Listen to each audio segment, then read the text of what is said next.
Thank you again for everybody joining us. For those of you who have been on a Dr. NAACLS before, you know what's going to happen next.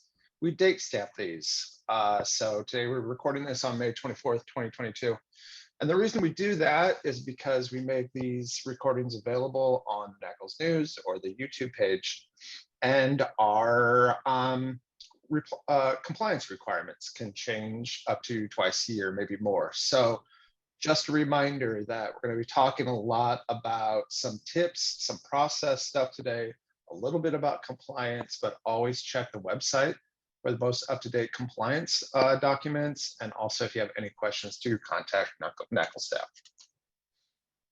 So today joining us, our volunteer content expert is Jennifer Knight. Jennifer is a program director at Mississippi Baptist Medical Center, and she's also an RCAP and as an MLS educator. And then my colleague, Jessie Jasso, is joining us. She's a good Lord, let's try that third time. Program accreditation coordinator and review liaison. My name is Mark Spence. I'm a program approval coordinator. I'm having difficulty talking today. So before we get into the meat of today's presentation, we just want to make abundantly clear that these are just tips and helpful hints from myself, Jessie, and Jennifer, both in our respective relationship with NAACLS and program directors and our experiences, seeing what may be helpful. None of these are required. And these aren't like wink, wink, nudge, nudge hints. These are just helpful hints. We encourage you to use what you find helpful, adapt something that you think may be helpful to your own purposes. And if it doesn't work for you, don't use it. Again, this is just a presentation we want to offer to newer program directors, or maybe some experienced program directors that want to check some of the kind of more fundamental aspects of being a program director in the eyes of NAACLS. So yeah, it's just here to be helpful. It's not to make your life any more burdensome. Okay, so we're going to start from some tips from staff, things that we see on our side from a staff perspective, from either working with program directors, processing things on the administrative side, or working with a lot of volunteers and getting their perspectives about what makes their life easier as volunteers. And also, if our volunteers' lives are easier, generally our program directors' lives are easier too. So I'm going to hand it off to Jessie for this first one. Thank you everyone for joining us. So for our first slide, it's here to help. If there's one takeaway from today's session, know that help is available. NAACLS staff is always a phone call or an email away. If we don't know the answer, we can definitely direct you to somebody who can. NAACLS staff expertise is in NAACLS policy, procedure, and documents. NAACLS makes select volunteers available as discipline lead people, which we also know as DLPs. The DLPs are available to assist with standard interpretation. Okay, and we'll get into a little bit more about DLPs later.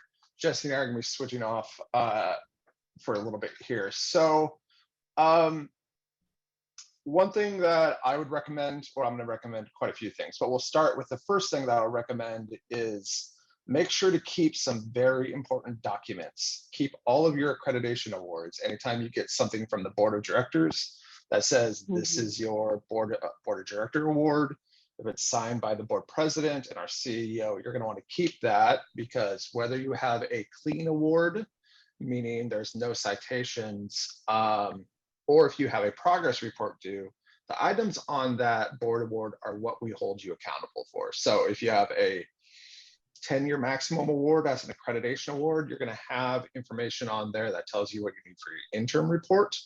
Also, if you have a progress report due, you're going to be told about what specific items of the standards are in non-compliance, and those are the only items of the standards that you need to address. We don't ask you to do the whole standard again, and we definitely don't ask you to submit another self-study. Also, on our reformatted board award, which we made that announcement a few months ago on the NAACLS News, we have right on your award when your end accreditation date is, and when your next report is due. So that's another important reason to keep that document. Keep your the document that proves you as a program director or a medical director or educational coordinator, anything like that, you're going to keep that on file because A, you're going to need that self-studies down the road, and B, it's just helpful to have that.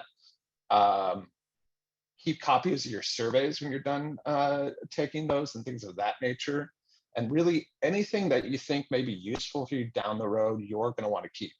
NAACLS does not keep old versions of self-studies. We don't keep old self-study reviews or site visits. We don't keep old surveys. So once those items are done with the review process, we purge them and we get rid of them. So that's why we recommend that you as a program director keep a hold of those items for that you feel will be that could be important to you down the road. So forms access. NAACLS makes our review forms readily available on the website in our website's document section. We encourage you to use forms as a quick check to ensure your program remains compliant. If you are in the review process, these forms are helpful tools for performing final self-checks before self-study submission or on a site visit. So our most up-to-date forms are on our website. I know that they change every cycle, so it's very important that we just don't use things that are left in our email from last time kind of thing, okay? Board updates. So we have board meetings every April and every September. So after those meetings are done, it takes NAACLS about a month to knock out all of the administrative items, make sure all of the updates are done on the board documents to get them ready for those next cycles. So generally on the NAACLS news, as soon as all those items are updated, we post a board update that is drafted by the CEO to let you know of major standard changes that are up for public comment, policy changes that were discussed, and that the documents are officially up to date. And then recently we have started having a Dr. NAACLS with the current board president to kind of go over those changes as well and open it up for some Q&A. So all in a name, when you are working on your self-study or any other document that requires extensive documentation in multiple places, take care in naming your files. Little things such as putting the standard number and short descriptions in the file name make it a lot easier for reviewers to find what they need. And if reviewers find items easily, it is one less thing that could be potentially listed as a concern. We give you an example here, and that example is much more useful than affiliate one when reviewers may need to access the same document multiple times. So just a helpful tip right there. Let me jump in here too. Just this comes to mind just because we're in the middle of some RCAP reviews right now. Even when you submit multiple documents for your response to your self-study or your site visit report, definitely kind of think about that naming scheme there too, because as reviewers, we have a lot of stuff to look at, so it's helpful if you can, you know, even with those responses, kind of organize things in that way. It just makes things go a lot more smoothly. Thank you. Contact information. So in the standards, NAACLS requires you to list NAACLS contact information on your webpage. So, you know, on all home pages, you're required, especially with a phone number, or an email to be available to prospective and current students in case there is a problem with the program that NAACLS needs to be contacted about. However, it may be helpful to prospective students that are trying to get a hold of you that your contact information is rarely available, maybe in that general vicinity. I would say probably about 40 to 50% of NAACLS calls are prospective students thinking that they are contacting a program because of the NAACLS phone number. Now, this is through no fault of the programs themselves. I kind of suspect it's Google collecting that information and just making it available on the search page. But since we do get so many calls from students thinking that NAACLS is the actual program, it may be beneficial for the ease of having the students reaching out to you that the contact information of your program is on your landing page. set your reminders.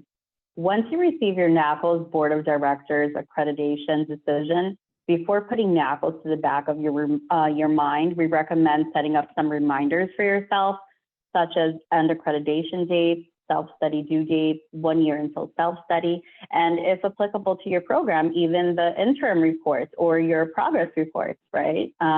So moving forward, NAACLS will have the program's new end accreditation date and the next report due date on the program award. Previously, this information was available on the program's award cover page. That's not the case any longer. So speaking of reminders, let's transition to other reminders that may assist you. Little work you can do throughout the period between your awards to collect information, organize documentation a little bit to make assembling the self-study a lot easier. So we're beginning with annual-ish documentation. And this is where Jennifer is going to show her expertise. So Jennifer, do you kind of just want to start at the top here with standard 1B3? Sure. And as Mark mentioned before, these are just recommendations. They're not requirements. And so if they work well for you, definitely do them. But if you have something that works better, certainly keep that up, or find something that works best for you. But about once a year, you kind of need to think through some of these things. Like, do you have examples of communication between you and all of your affiliates? Because when you do your self-study, you're going to need to be able to show that, or at least by your site visit, you're going to need to be able to show how you communicate with all of your educational or clinical affiliates. So it's a good idea just to kind of look back and say, okay, I've got emails saved here, or I've got minutes saved here, or phone conversation documentation, something along those lines, something that can show that you've been communicating with those folks.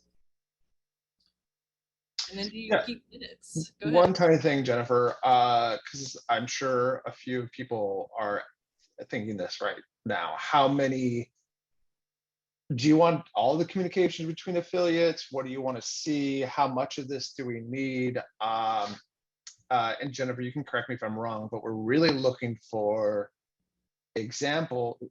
In this section of the self-study, we're going to ask you for a short narrative. Just tell us what you do. And then we want to see examples demonstrating this shows I'm actually doing what I'm telling you I'm doing. Did I sum that up correctly, Jennifer? Yes, that's great. Yeah, give us some details in the narrative, but you don't have to give us a copy of every single communication, just a representative, kind of back and forth communication.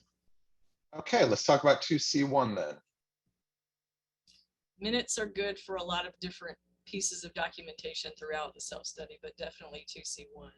So do you meet regularly with your faculty and staff? And if so, do you keep minutes from those meetings? Even if they're just one-on-one meetings where you have some anecdotal records, or specific meeting minutes if you have faculty meetings that are either group faculty meetings or maybe even one-on-one faculty meetings. Make sure that you have that documentation. Make sure that you talk about things that are relevant in the standard. Do you talk about outcomes? Do you talk about surveys and feedback from students? Do you talk about a lot of different things? At this point, my mind is drawing a blank, but yeah, I can piggyback on that, and if for no reason to maybe just repeat what you said in different words. But I just saw Park discussing a program in depth on this, and they had like their meeting minutes but their meeting minutes, all it said was outcomes discussed. And if you look at the standard language, you look at the compliance language, we need to see that outcomes are documented, analyzed, and used in continuous assessment improvement. So while Park could verify that outcomes were discussed in meetings, and I can't remember if it was faculty or if it was the advisory board, but kind of the same rule applies. If the minutes don't show that how they're being discussed, and again, we don't need to see a whole nother narrative, but if you are having a meeting where you're talking about the outcome, using outcomes that have already been analyzed in improvement, maybe add a few more descriptors to that item in your minutes that says continual improvement based on outcomes or something of that nature. So our reviewers can just be like, oh, they are analyzing these, they are using them in continuous assessment improvement. Yes, definitely. If you track changes and that sort of thing, that can kind of fall into this used in continuous assessment or improvement. If you create any sort of annual report that you share with these groups, discuss that, you know, maybe put little snapshots of your outcome measures and talk about, you know, what you went through to gather the data, who you analyzed it with, or who did the analysis, and then record in your meeting minutes who was there, if there was any discussion, if you made changes, and even if you didn't make changes, make a comment about that. You know, results were analyzed and reviewed. Everything looks great. We're not going to make any changes at this point. Just document that too. It's okay to do that. If you have really good outcomes, you might not want to make changes. So as long as you can document that you actually looked at it, that you discussed it with these groups of people, and then as a group, everybody had a chance to give some feedback and you decided not to do anything, then just document no changes at this time. Keep on going. Do these minutes reflect how feedback and from graduates, employees are used in assessment? So I think we put this in here is because, and this is just, I don't have any hard data about trends on this, but I do know just by working on memory that feedback from graduates and employers being used in assessment is a thing that, at least in part, we're seeing cited a lot because we're just not, we can't verify that these two items are being integrated in assessment. And Jennifer, I don't know if you're seeing that in RCAP. To some extent, and sometimes we're seeing where program directors are attempting to get this feedback, and you can't always control who sends you surveys back and who doesn't, and we do understand that. So as long as you can kind of show us what you're attempting, hopefully you'll get some feedback, but regardless of what, you know, regardless of how much feedback you get, definitely include that in the meetings that you have with people, in the minutes that you document. And if you can, as a group, kind of talk about maybe how to get, you know, a greater return on your surveys, maybe that would be something to include at that point. But those are things that are specifically mentioned in the standards, grads and employers, so you need to find a way to include it in some way, even if you don't get as much feedback as you want. Maybe again, talk about what plans you might can put in place to get more feedback. As a program director, are you keeping examples of communicating with students, faculty, and other program personnel? This one we don't run into a lot that I've noticed on RCAP, but sometimes we do. It can be difficult sometimes to document that piece about having regular and consistent contact with students, with faculty, especially if the program director isn't always on site. And so, you know, examples of communicating can be a lot of different things. They could be emails, they can be phone calls, Zoom meetings, as long as you can provide some sort of documentation that you actually had these meetings or you had this interaction. The way that I have ended up doing it as a part of my program, because I do see my students every day because they're here in the hospital with me, I just put a few questions on an end of the year survey that talked about, you know, how much interaction you have with the program director or what things could be done better or done differently, and kind of gave that sort of a rating scale just as a, you know, kind of rounding out that follow-up piece. But you can document that in a lot of different ways. So. And then advisory committee meetings, specifically showing examples showing that they are involved and have regular, meaningful, and relevant input into the program.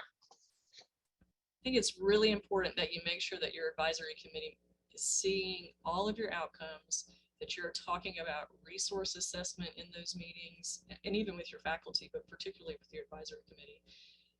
And when you submit things in your self-study or in any other piece of documentation, don't just include agendas. Make sure, again, that you have those minutes and you document who was there, what feedback they might have given during the meeting, what decisions were made during the meeting. And that is a really good way to show that people are involved, that they do have an opportunity to give input, that they do have an opportunity to make sure that your program is staying relevant.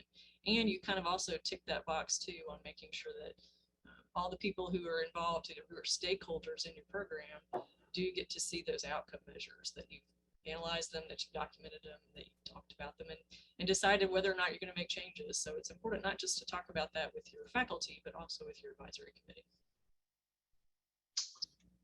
Okay, I see some questions coming through, which are great. We have one more slide that we'll get through, and we're going to start Q&A.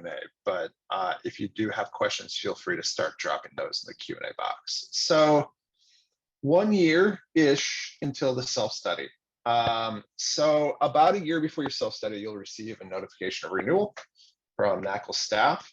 It's going to be a little less than a year because we have to do all that administrative work after the board meeting that we just spoke about. So I would, speak of reminders, I would still start working on some of this stuff before you get the notification of renewal.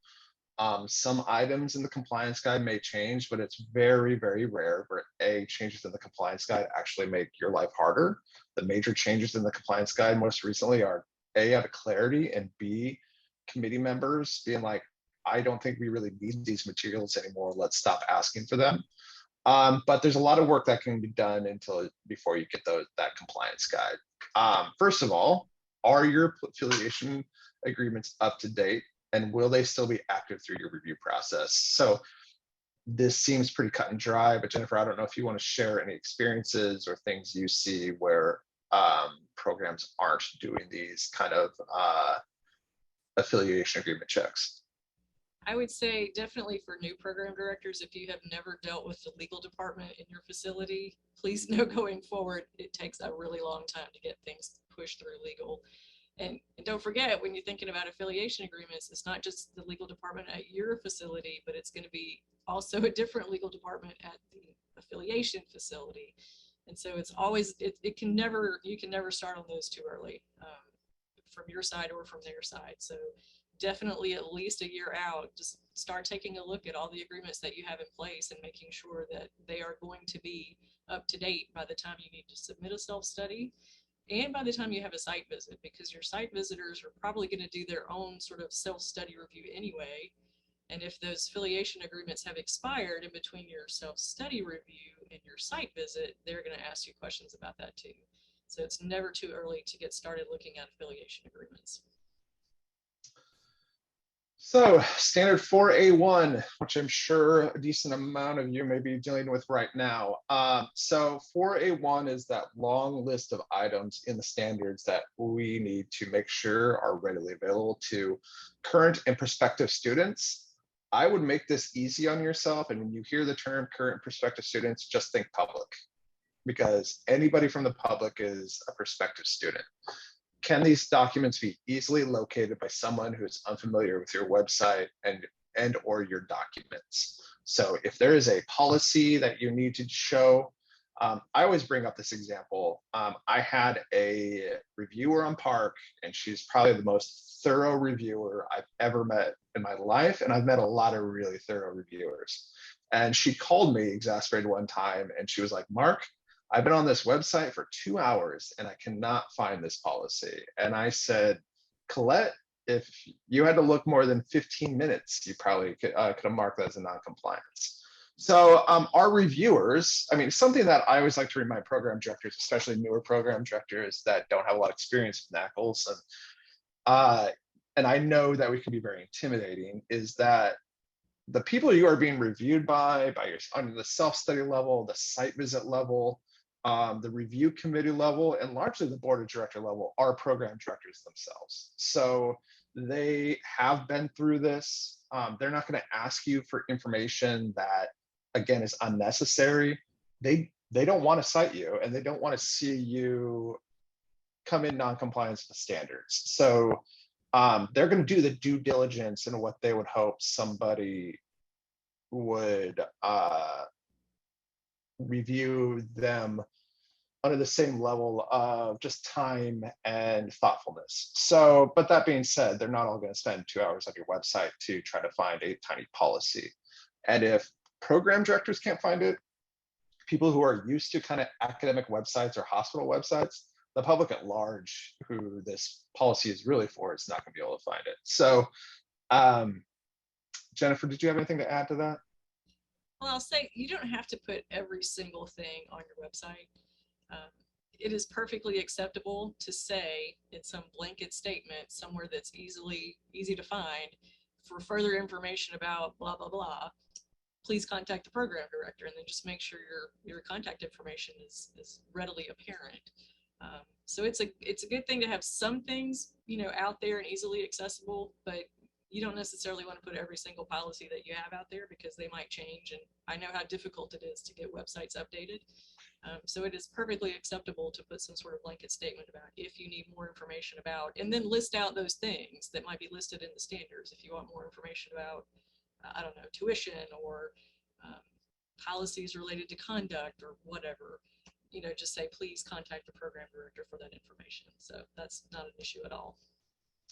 And if you want to help out the self-study reviewer a little bit, you know, and if you do have one of these policies that is kind of buried in an awkward place in a catalog or something like that, I would recommend that you tell that reviewer the page number where they can find it.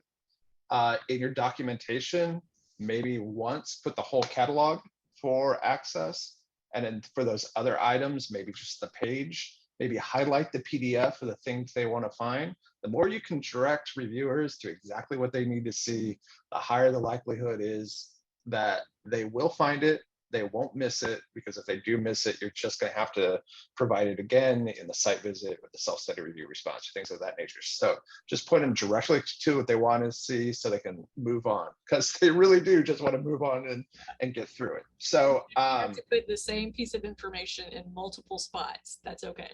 Yeah. Because if it's at the beginning and we need it halfway through, we're not going to remember where it was at the beginning. So just copy, paste it, call it with the new standard number, attach it again. It's perfectly fine.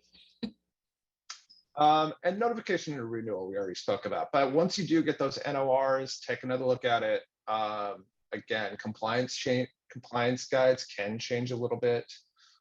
Major standard changes are always announced 6 months ahead of time, so there's a little more heads up on, but just double check that to make sure that you're ready to go to really start your work in earnest. You know, So I want to interject one thing before we get into the Q&A, because I was thinking about it as one of you was talking about forms earlier. Whether you're a new program director or a seasoned program director, when you get ready to submit your self-study, definitely go back to those updated forms, print out a copy, review your own self-study against that current self-study review form, and make sure, think about it, you know, if you didn't know anything about your program, is everything that you've put into that document, is it easy for someone else to think through and to find? So think about where that review form is asking for certain pieces of information, and just make sure you have it in that same spot so that reviewer doesn't have to go back and forth and wonder where things are. Because Mark's right, if they can't find it pretty quickly, they're likely going to say something along the lines of unable to locate, unclear, whatever, and then you're just going to have to follow up and, you know, attach it again in your response. So the easier you can make it for those reviewers, the easier it is on you in the long run. Okay. So let's review real quick DLPs, which we mentioned before, discipline lead persons. These people are volunteers. They are members of our review committees, and these are content experts. So they are here for standard interpretation. NAACLS staff is, as Jesse mentioned before, our expertise is policy procedure, navigating our documents, things of that nature. You know, we can try to help for some standard interpretation. There's some discussion. I've been around forever, so there's some discussions I've heard many times that I could kind of summarize if it's a frequently asked question, though you'll probably hear me say automatically, like, it's not up to me, ultimately it's up to our committee and our board. But for some of these, we can kind of assist a little bit. If you don't know who to contact, please reach out to staff first, because we're the ones getting a paycheck. We do have volunteers that dedicate a lot of time. I see some that have logged onto this session. So for those of you here right now, thank you very much. NAACLS cannot do what it does without volunteers who are logged on and listening, or like Jennifer. So we're gonna go to Q&A. You have a couple options for Q&A. You can either raise your hand in the dialog box, and I will give you permission to speak, or there is a Q&A kind of text box where you can drop questions into. We have a few of those right now. So our first one is from Caitlin Stansberry. As a new program director, if there are gaps in communication from before we took over and or learning curve when we began during the pandemic, if we can show that we are trying to fill these gaps, is that good data analysis for continual course assessment? So I guess we can kind of make this broader and say, let's say you are a new program director where you weren't left with a lot of background information. And you may have a self-study coming up pretty soon. Do you have any advice, Jennifer, about how to kind of maybe kind of fill some of these gaps of maybe information or details you weren't left with? I would say if you're thinking about communication with your affiliates, there's not like a set amount of ongoing communication documentation that we're looking for. So if you're new, I would even go so far as to put in your narrative if you're having to submit a self-study, the fact that you didn't have a lot of information going in, and these are the steps that you've taken to try to fill those gaps, and then give us the documentation that you have. I don't think I can make any blanket RCAP reviewer statements about what we will and won't accept, but I would say just make sure that we understand the situation that you're in and the steps that you've taken in order to, to fill those gaps. And then we will work with you from there. Mark said it before, this is really an education experience. We don't want to cite people, but we do want to make sure that people are meeting the standards. And so we'll do what we can to try to help you out. So contact those discipline leads or other RCAP members. We are more than happy to help you. Do you have any advice beyond what we just kind of beyond what we gave earlier? Like, let's say, just for the example, somebody gets hired, they have 3 years until their self-studies due, and they can't find a lot of continual assessment or quality improvement left. Is there anything beyond what we mentioned earlier in the video that you would suggest to kind of start doing right away, besides just making sure your minutes look thorough and good? I don't think so. Just start from where you are and continue on, and do what you can. You can't really go back and you can't make things up. So if you can't find it, if it's not available, then you just kind of have to start from where you are and go forward. And then, definitely document that in your meeting minutes, that this is what you had to start with, and then what you're doing going forward, and make sure that all parties involved have an opportunity to give some input on that. What do you consider regular advisory board meetings? Once a year, twice, more?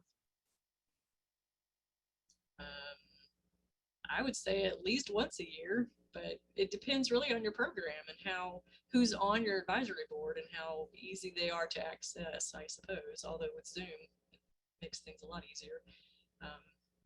But I always look for at least one meeting a year. And I'll tell you, in my program, we only meet once a year. So I meet with my faculty certainly more than once a year, but that's because I see them every day, and we have some actual, specific meetings that we manage, more than just the day-to-day face-to-face communication. But for my advisory board, we just meet once a year, and we talk about all the things that we need to talk about, outcomes and resources and survey results and all that good stuff.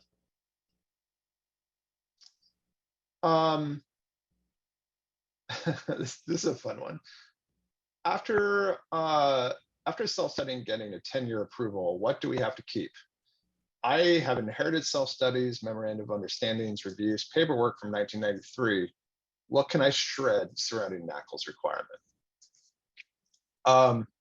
So I can take this one. So I would keep your awards. So anytime the NAACLS board of directors says you have earned this much accreditation, keep those. I would keep anything that says you are a program director, this person is a program director, this person is a medical director or educational coordinator if you're at Path A or HD, HDL. Other than that, it's up to you.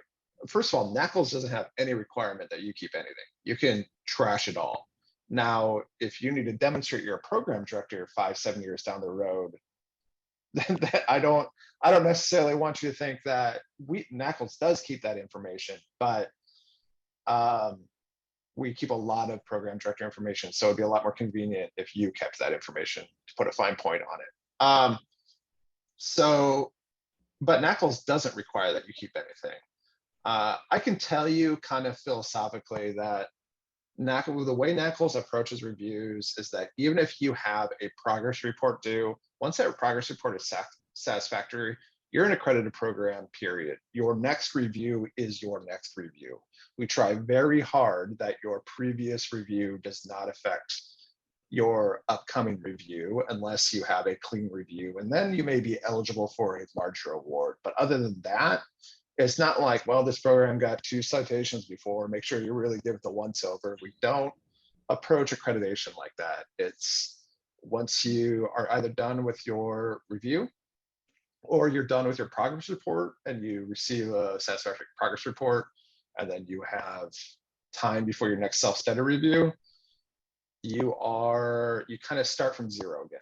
And then it's about the continual assessment, continual quality improvement, and how you're always doing that moving forward. So I don't know if that helps, but I can tell you that's how we approach things. And if it were me, I would keep when you're approved as a program director, other people approved your program awards, and maybe if you paid your bills, keep your receipts. But other than that, I can't think of anything else. What about you guys? I was going to say, if some of these folks are familiar with CAP and you go through CAP inspections, and if you are a CAP inspector in the lab that you're getting ready to inspect, you kind of know what they were dinged on in their previous inspection. And maybe those are the things that you start to look at. It's not how this works with NAACLS. So the current reviewers of your self-study do not have access to your previous self-study, anything, or site visit reviews or anything like that. So we don't know what happened in the past, and honestly, it's not really relevant to what's happening right now, because we're using the most current version of the standards and the most current version of the review forms. And so that's what we're going to use to judge whether or not we feel like you are documenting and meeting the standards. So yeah, I mean, I would say, just, from my own experience, I used to keep old stuff in preparation for creating new documents. So if you kind of think you might want to, remember how something was worded for the next narrative, then maybe keep it. But,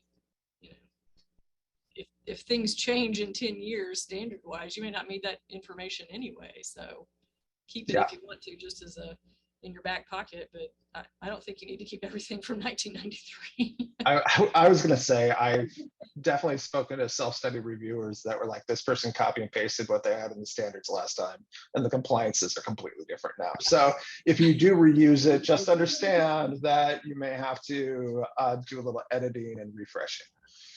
Tweaking there. We have a tip from one of our very experienced reviewers in the chat, and she says, in my honest opinion, have as much to address standard 4 in your student handbook as possible, then list the page number in the self-study. So there's a tip from a self-study reviewer. We were awarded 10-year accreditation. Do we have to provide examples of each standard from each year? So in general, how many examples of each standard do you expect? We don't, yeah, so this is the thing with not having prescriptive standards. We don't have any kind of mandatory minimums like this. It's not like we need to see 2 examples of communication every academic year, blah, blah, blah, between these dates. What we want to know is, give us your narrative about, tell us what you do, and put in as much documentation to document that our content experts can be reasonably assured you're doing what you say you're doing. And they're gonna use their professional expertise to make that judgment call. I know there's a lot of gray area in that, but that gray area is kind of just par for the course of having or attempting to have standards that provide programs flexibility. Because the second we start really making the more rigid kind of compliance requirements we make, the way less flexible these standards get. So that's about as good as we can answer that question. We are in the process of creating simulation labs for our sophomore practicum students because many of our affiliates no longer have in-house microbiology. They are now corporate and send micro to their central lab and limited blood banking. To compensate, we're going to offer these sections at the university. Are we able to use NAACLS as a resource as we implement? Do you have any advice in this regard?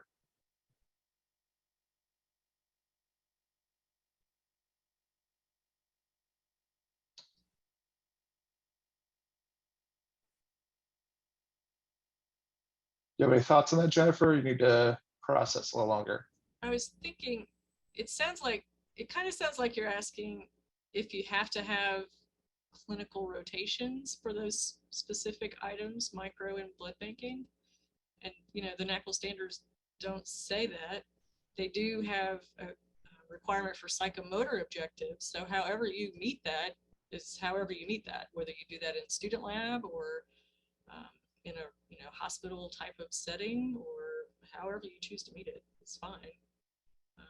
I would definitely, if you have really specific detailed questions, reach out to your discipline lead. They will be more than happy to help you. And if they don't feel like they quite have the answer, then they will probably reach out to other RCAP members to kind of get some feedback there too. We lean on each other a lot, so. Yeah, that's a good example of how NAACLS works. There's no one definitive answer. It's a process that multiple eyes see and multiple people contribute. Since COVID, my advisory board has not met because the members are busy at work due to short staffing. A virtual meeting was not possible either due to conflicting schedules. I have sent them program updates and outcomes minutes of the meeting with faculty and asked for their feedback. However, I haven't received feedback. How can I meet that standard without feedback? I don't know that you can meet that standard without feedback. I think it's going to be important for you to stress to your advisory board committee members that having a board is important, that getting feedback from the members of that committee or that group is important as well. And if you are unable to get that feedback, you're, at some point in your self-study site visit process, you're going to be cited.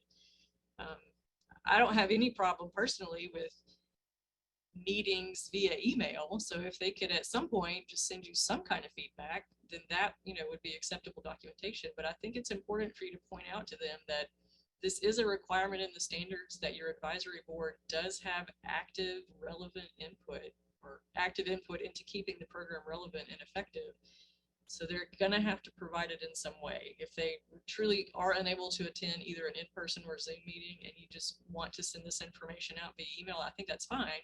But they are gonna have to send you some kind of reply and kind of document that they've looked at the information and they either don't have any feedback to give you right now, or they think everything looks fine and no changes need to be made. But at some point they're going to have to respond, because that is an important part of the standard.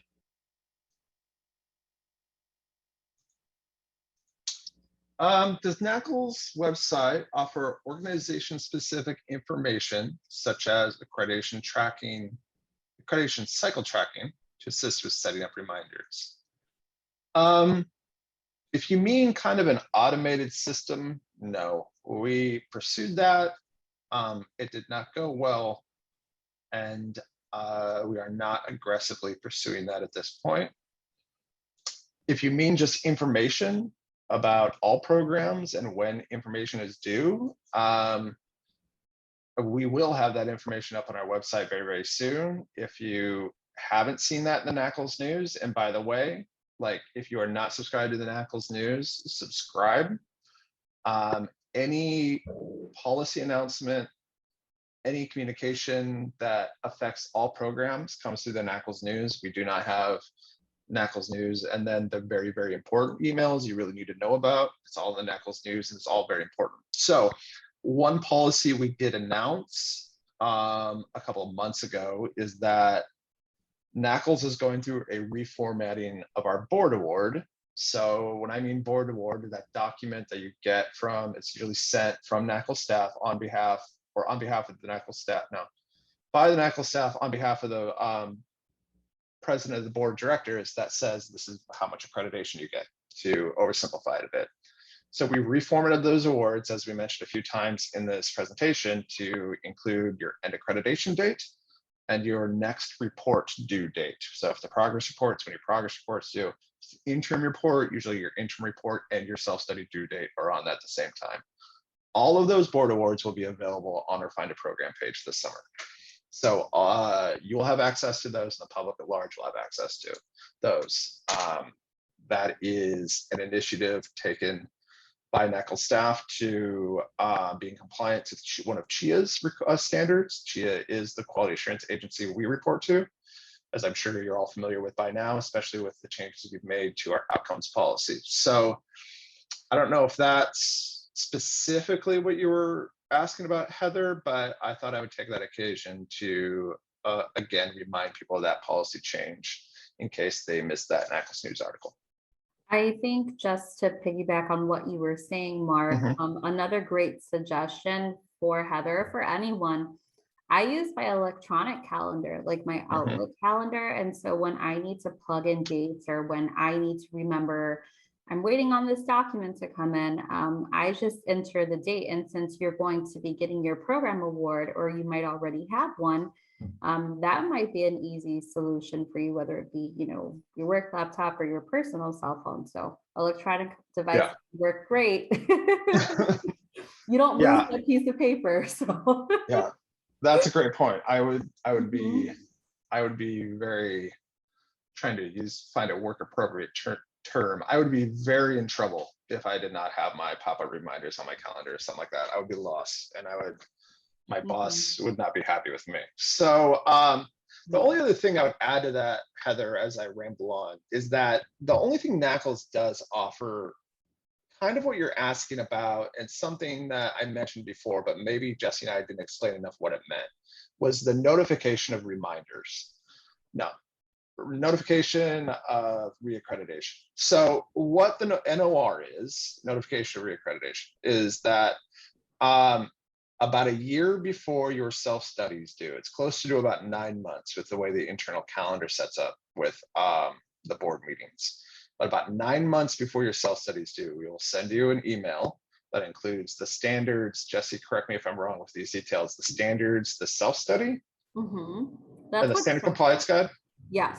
Yeah, usually it's links to those documents that are on the website. And it basically says your self-studies due, here's the standard compliance guide you should use, here's your self-study template you should use, and here are the standards. And that's kind of like the official announcement that, hey, if you haven't started working on your self-study, maybe you should think about it right now. And here are the core documents you should be using. So just because of how NAACLS works internally, we can't really get those to you more than 9 to 10 months in advance. That's why I recommend that if you think it's going to take longer, it's completely fine to start working on that self-study now. You may want to wait until you actually get the template before you start dropping stuff in the template, but you can start pulling together Word docs in folders and stuff like that and getting organized. And it is so rare that compliance requirements change so drastically for self-study items where your work would go to waste to be like, well, I don't know why I worked on standard 2. It's completely different. Standard 2 is not going to be completely different. So yeah, I think that's about the best we can do for that answer. Yeah, and then I also wanted to say that we have an amazing program services assistant. Her name is Steph, and you might be getting emails from her. It could be for progress report reminders, interim report reminders, apart from the notification of renewals. We do it as a courtesy, so we always try to do it like Mark said, but it's also very important that everyone plug it into their electronic calendar as well, just in case. You never know, right? Okay, we have about 10 minutes left, and there's no questions in the chat, so I'll give you a couple more minutes if anybody else has any questions. I want to go back just 1 second to the advisory board committee. Yeah. And just to the person who asked that question, I don't want you to despair, depending on how long your accreditation award is. If you've got documentation, before the pandemic where your group had pretty active input, and then you've got some, hopefully as we're moving out of it, I realize that staffing is still an issue. I work in a hospital lab, so I get that part. If you've got a year or so, if you only meet once a year and, if something happened that year and you couldn't meet, you know, 1 year without that isn't going to sink you when it comes to your review time. Definitely include, you know, in your narrative that you had troubles for whatever reason. I mean, we all have gone through this, a lot of the same issues with the pandemic. So, you know, there's a lot of understanding there. But just, again, make sure your advisory folks know that going forward, they're going to have to give some feedback. And even if you don't get feedback from every single one of them, if you just get it from a few, then that definitely shows that you are, you know, you're making the effort and that you are, you know, letting people know that this is an important standard. And if they're going to be on your board, then they need to, you know, be prepared to give some feedback in some fashion. So, but anyway, that was it. Okay. No questions at this time. So we'll wrap up the session for today. If you think of something 5 minutes after this session's done, please feel free to reach out, email us, and we can take care of it there. And if not, everybody have a good week.